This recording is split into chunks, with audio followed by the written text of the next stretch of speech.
She fled into the night, not daring to look back.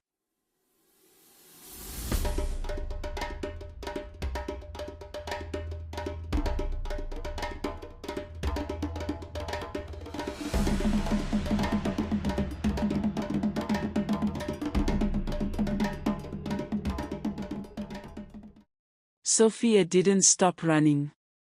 The darkness of the night wrapped around her as she fled from the house that had been her prison for so long. The cold air stung her lungs, but she pushed through, her fear of being caught driving her forward. "I can't stop now," she whispered to herself, her breath visible in the cool night air. "I have to keep going." She ran through the empty streets, her footsteps echoing in the silence. Hours passed, and her legs ached, but she didn't dare slow down. The fear of Peter and Victoria waking up and coming after her was too great. Eventually, exhaustion began to take over. She stumbled to a halt under a bridge, her breath coming in ragged gasps. She looked around, seeing nothing. "This will have to do," she murmured, sinking to the ground. The concrete was cold and hard, but she had no other choice. She pulled her thin blanket from her bag and wrapped it around herself, trying to find some warmth and comfort. The night was long and uncomfortable. Every sound made her jump, fearing it was Peter or Victoria coming to drag her back. She shivered, both from the cold and the residual fear, but she forced herself to stay put. She couldn't risk being seen. By morning, Sofia was exhausted. Her sleep had been unbearable and full of nightmares, but she had survived the night. As the first light of dawn crept into the sky, she uncurled herself from the ground and sat up, her body aching from the cold and the hard surface. "I have to keep moving," she told herself, her voice hoarse.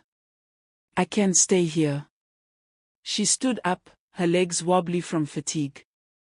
She felt dizzy and weak, but she knew she had to find a safer place. She looked around, trying to get herself together. With slow, determined steps, she began to walk, her eyes scanning the area for any sign of danger. She needed food, water, and a safe place to rest. The thought of returning to Peter and Victoria was unbearable, so she pushed herself to keep going. "I'll find a way," she whispered, her voice filled with determination. "I have to." Her stomach growled, and she realized she hadn't eaten since the previous day. The hunger gnawed at her, but she had no money and no idea where to find food. Sofia wandered the streets, her legs feeling like lead from exhaustion. She didn't know where she was going, only that she had to keep moving. The city was bustling with activity as people went about their daily routines, but Sofia felt lost and invisible among them. Her stomach growled loudly, reminding her of her hunger. She hadn't eaten in over a day, and the hunger pangs were becoming unbearable. She knew she had to do something. Desperation drove her to approach a nearby shop. She walked up to the shop owner, an elderly woman arranging fruits on a stand. "Excuse me, ma'am," Sofia said softly, her voice trembling. I'm very hungry. Could you please spare some change or food?" The woman looked at her with a mixture of pity and suspicion. "Where are your parents, child?" she asked. They're gone," Sofia replied, her eyes welling up with tears. "I have no one." The woman sighed and reached into her apron, pulling out a few notes. "This is all I can spare," she said, handing the money to Sofia. "Take care of yourself, dear." "Thank you, ma'am," Sofia said, her voice choking with gratitude. She took the notes and moved on, feeling a little bit of hope rekindle inside her. She continued to beg from shop to shop, explaining her situation to anyone who would listen. Most people ignored her or gave her disdainful looks, but a few kind souls offered her small amounts of money. "Please, sir, can you help me?" she asked a man outside a bakery. "I haven't eaten in a while, and I need to buy some food." The man hesitated, then handed her a couple of notes also. "It's not much, but I hope it helps," he said. "Thank you," Sofia whispered, clutching the note tightly. After several hours, she had managed to gather enough money to buy a small bag of water. She knew it wasn't much, but it was a start. She found a street vendor selling bags of water and approached him. "How much for a bag of water?" she asked. 20 naira, the vendor replied. Sofia counted the money she had collected and handed them to the vendor. "I'll take one bag, please." She took the bag of water and clutched it to her chest. She knew she needed to sell it quickly to make some money. She walked through the busy streets, calling out to passers-by. "Water! Fresh water for sale," she shouted, her voice echoing through the crowd. At first, people ignored her, but she persisted. After a while, a young man stopped and bought a bag of water from her. "Here you go," he said, handing her some money. "Thank you, sir," Sofia said, her heart lifting. Sofia went back to the bridge that night with the little money that she had made. 4 years passed. Sofia continued hawking her water every day, growing more adept at navigating the bustling streets. The small profits she made allowed her to eat and even save a little. She was surviving on her own. One hot afternoon, as she called out for customers, a sleek car pulled up nearby. Sofia's heart leapt. A car meant a potential customer who could afford to buy more than just one bag of water. She hurried over to the vehicle, a hopeful smile on her face. "Fresh water for sale," she called, approaching the driver's side window. The window rolled down slowly, and Sofia's eyes widened in shock. Sitting in the driver's seat was a familiar face from her past. It was Sam, the boy she had grown close to at the orphanage years ago. "Sam," she whispered, barely believing her eyes. Sam's face lit up with recognition. "Sofia. Is that really you?" he asked, astonishment clear in his voice. "It's me," Sofia replied, her voice trembling. "I can't believe it's you." Sam stepped out of the car, his eyes scanning Sofia with a mixture of disbelief and concern. "What happened to you? Why are you out here selling water?" "It's a long story," Sofia said, tears welling up in her eyes. "All right, it's okay, get into the car, let me get you something to eat." "You don't look too good," Sam said as Sofia entered the car. Sam drove Sofia and they arrived at a restaurant where they ordered food. "I always hoped I'd find you again," Sam said. "I never stopped thinking about you and wondering if you were okay." "I thought about you too," Sofia admitted. "You were the only good thing about that place." "So tell me, how did you end up in the street?" Sam asked. I had to run away from the people who adopted me. They were cruel to me." Sam's expression darkened with anger. "Those monsters. I always knew there was something off about them." "How long have you been on the streets?" 4 years, Sofia replied. "I've been managing by selling water." Sam took a deep breath, trying to process everything. "You don't have to do this anymore," he said firmly. "Come with me. I can help you." Sofia hesitated, unsure of what to say. "Are you sure? I don't want to be a burden." "You could never be a burden," Sam said, his voice softening. "We were like family back at the orphanage. Let me help you." Touched by his words, Sofia nodded slowly. "Thank you, Sam. I don't know what to say."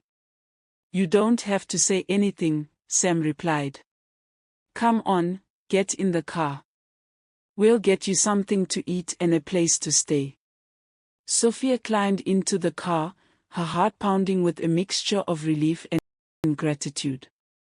Sofia wiped her tears and smiled weakly. What about you, Sam? What happened after I left the orphanage? Sam leaned back in his chair, his expression thoughtful. After you left, I was adopted by my mother. She survived the fire accident that killed my father. It was a miracle. She had been searching for me all those years and finally found me. Sofia's eyes widened in surprise. Your mother is alive? That's incredible, Sam. Sam nodded. Yes, it was a shock to me too. But she took me in, and we've been rebuilding our lives together. She's an amazing woman. A sense of relief washed over Sofia. I'm so happy for you, Sam. You deserve all the happiness in the world. Sam reached across the table and took Sofia's hand. I want you to come home with me, Sofia. My mother will be so happy to meet you. We can help you start a new life. Sofia hesitated, uncertainty flickering in her eyes. I don't want to be a burden. You're not a burden, Sam said firmly. Your family. We take care of each other. After a moment of contemplation, Sofia nodded. Okay, Sam. I'll come with you. They finished their meal and headed to Sam's car. As they drove, Sofia felt a mix of apprehension and hope. She was stepping into an unknown future, but she trusted Sam. When they arrived at Sam's home, Sofia saw something so shocking that it caused her eyes to burn.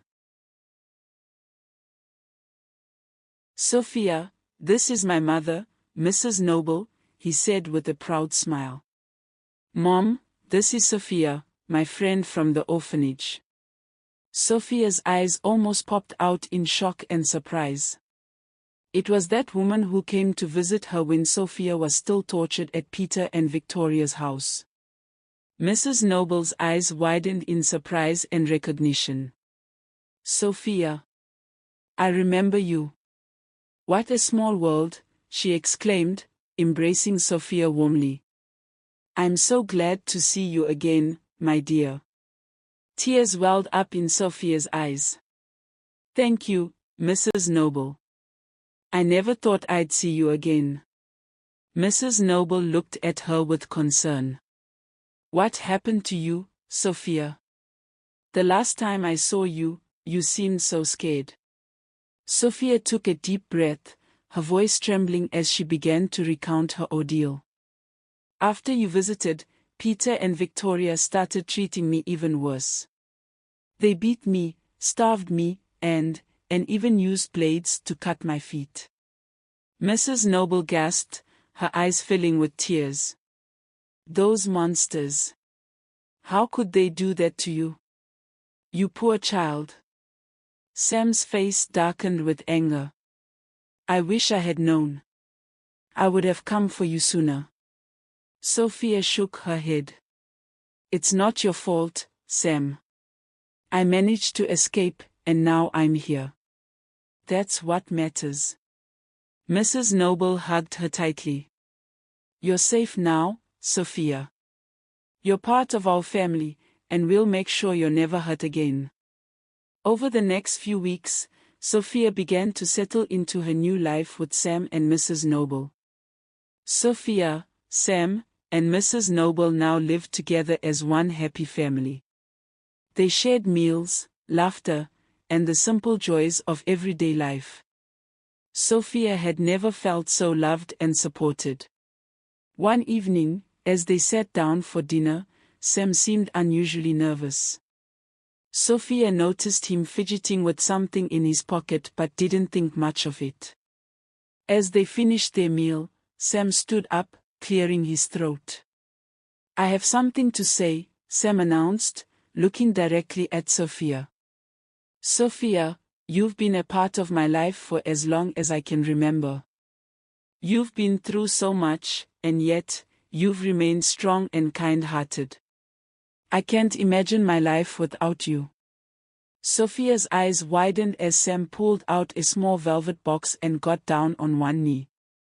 He opened the box to reveal a sparkling diamond ring. Sofia, will you marry me? Tears of joy streamed down Sofia's face as she nodded vigorously. Yes, Sam. 1,000 times yes. Mrs. Noble clapped her hands, tears of happiness in her eyes. Congratulations, my dears. As Sofia admired the ring on her finger, a thought crossed her mind. Sam, there's something I need to ask of you, she said, her voice serious. I want justice for what Peter and Victoria did to me. I can't move on fully until they face the consequences of their actions. Sam nodded, his expression resolute. We'll make sure they answer for their crimes. The next day, Sam and Sofia went to the police station and recounted Sam's harrowing experiences. The police took their statements seriously and began an investigation. A few days later, with the evidence gathered, the police accompanied Sofia and Sam to Peter and Victoria's house. When the couple saw the police, their smug expressions quickly turned to panic. What's going on? Victoria demanded. You're being arrested for child abuse, one of the officers said, stepping forward to handcuff them. Peter tried to protest, but the officers quickly silenced him. Sofia watched as the couple was led away, a sense of relief washing over her. Justice was finally being served. With justice served, Sofia and Sam moved forward with their lives. Their wedding was a joyous celebration, filled with friends and family who supported and loved them. Years passed, and Sofia and Sam welcomed two lovely children into their family. Their home was filled with laughter and love, a complete opposite to the dark days Sofia had once known. Thank you for watching. Please, subscribe to my channel, watch all my videos, comment and turn on your notification bell for more amazing stories. See you next time.